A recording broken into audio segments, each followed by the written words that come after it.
Howdy how. Yeah. Howdy how, everyone. Yes, takes place literally 5 seconds after the last video of Outer Banks.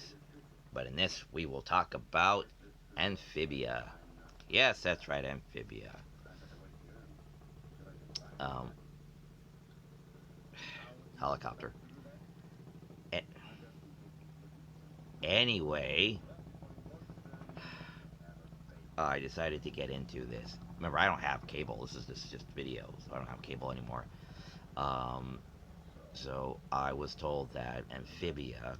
Again, when I see a premise, I'm like, I don't know. I have been jerked around and ripped off by so many series, even when I was into it in the beginning.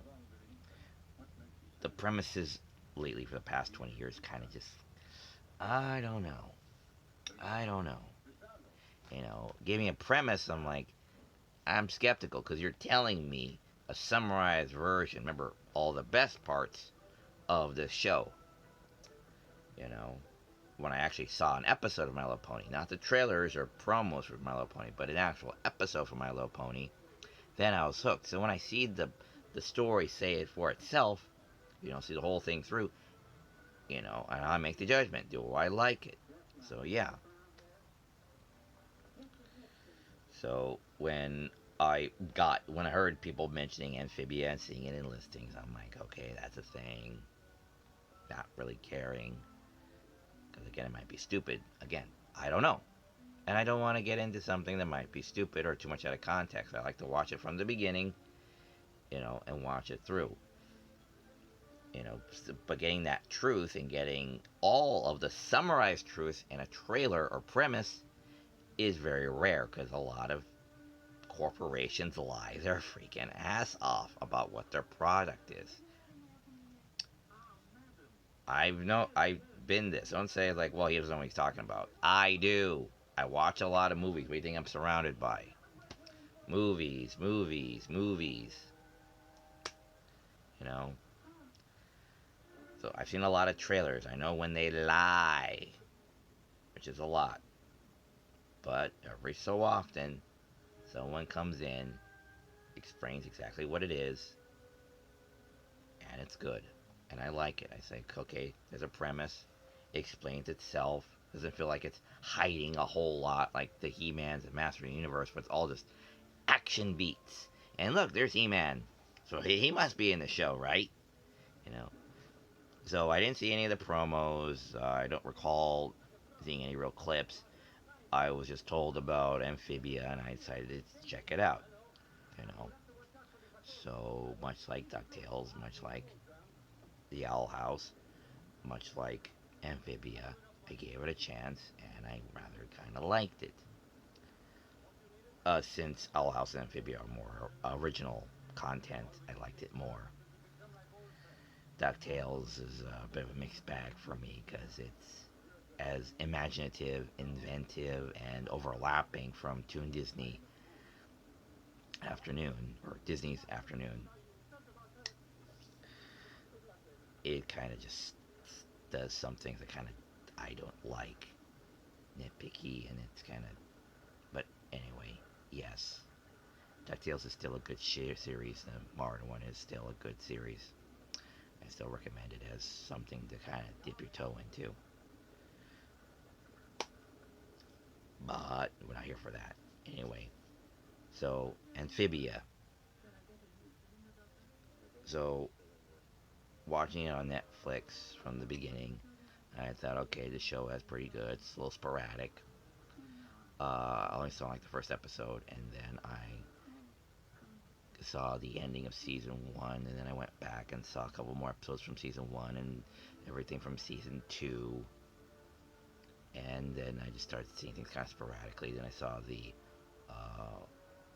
character arc episode, but edit of Sasha and Marcy and Marmar, and so that's kind of nice. Anyway, so I see that I like the summaries. Summaries are nice. They kind of get you through the series rather quickly. But once I stopped and looked back and saw the episodes for themselves, they're actually still also pretty good. They run from two 15-minute uh, episodes to 30-minute episodes. So it's rather nice. It goes back and forth, so it says they don't have to commit to a full 22 minutes of any one story, or all the stories. Saying every story has to be 22 minutes. We can do the 15 minutes, two 15-minuters, or one whole 22-minute, you know, episodes. I like that. It's nice. So yeah, on the whole, when you watch the episodes, they're pretty good. When I watch the summaries on YouTube, they're also pretty good. You see the character arcs, you see the world building, the lore, the amount of detail they put in, which is a lot. They put a lot of heart into this thing, so it's a lot of get them laughing, get them crying again. It's a lot of heavy emotions. So you don't get these light emotions where it's like, I'm angry. No, it's I'm angry. You know, so you get a lot of heavy emotion. Like you know, hurts these characters, deeply when they actually are emotionally hurt, which is nice. So you really feel, you really are pulled along on this ride. So you get the dynamic between the friends, the Earth friends, and with the frog people and everything and this and that. And the comedy's really good too. It's overpaced, but it's a bit sporadic or frantic because it's a younger audience, sure, of course. But it still is entertaining to someone who is, yes, 39. I know. So,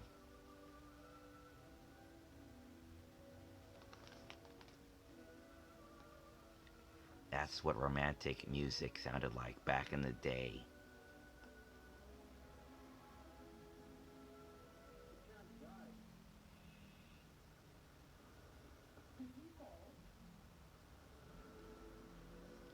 Anyway, there's too much to cover, but it's all a good series. And yeah, now in season 3, it's the reverse where Anne's back home and the frogs are now, living in the human world and having to adapt. But one of the things I thought was interesting is that it kind of feels more like the frogs are being presented as more as a vaudeville act, where it's like, pull it back, it's okay, you can settle down. But yeah, it's still pretty good. I'm looking forward to season 3 and watching all of season 1 and all of season 2. I got most of season 2 and not so much from season 1, but I'm getting there. So, but yeah, I recommend it. It's inventive, it's original. Isekai is not, in another world is not necessarily terribly original concept, but with the elements that it was given, it works with it rather well. I never felt bored. Not every joke lands, but when there's emotion, you tend to kind of feel it pretty good, which is good. You want that. So yes,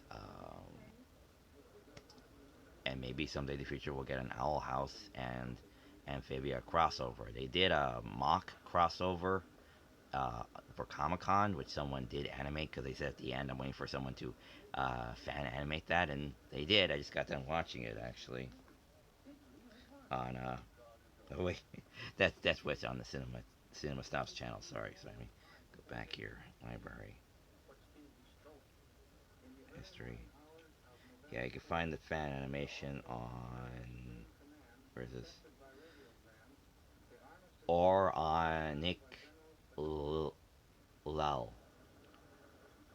Ironic Lel.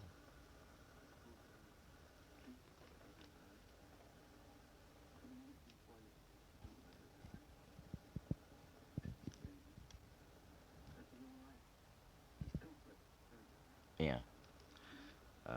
Oronic, Oronicl. It's the Owl House and Amphibia crossover. So, yeah, with fan animation. Not colored, but it's still pretty good. So, yeah, check that out. So, so yeah, that's pretty much all I have to say about it. When a story is too great to really describe to anyone other than the bare necessities that a girl is isekai'd away to a frog world and is adopted by a frog family and is trying to find her way home and her trying to find her other friends. Everything else is just like it's too detailed. I can't. Just go watch it yourself. So basically, that's all I'm gonna say is just go watch it yourself. You'll like it.